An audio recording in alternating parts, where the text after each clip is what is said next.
Avevano già richiamato all'ordine la politica. Ora, a pochi giorni dal voto delle europee, gli industriali del Veneto mettono sul piatto questioni concrete. Chi fa impresa ricorda che Bruxelles è più importante forse di Roma.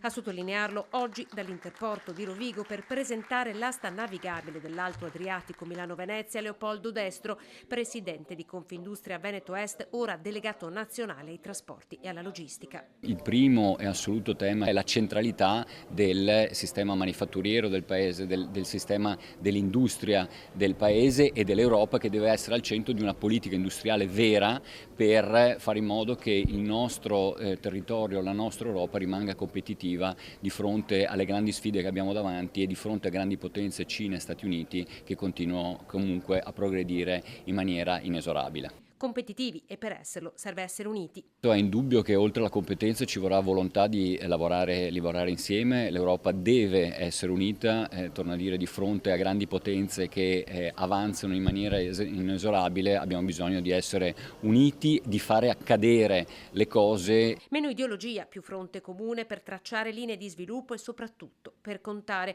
A monte serve un paese con una visione forte e continua a destro da allacciare alla rete europea. Noi vorremmo sicuramente prediligere le competenze, persone che ci vadano a rappresentare in Europa con competenze serie e forti sui temi contingenti e sui temi del futuro del nostro Paese.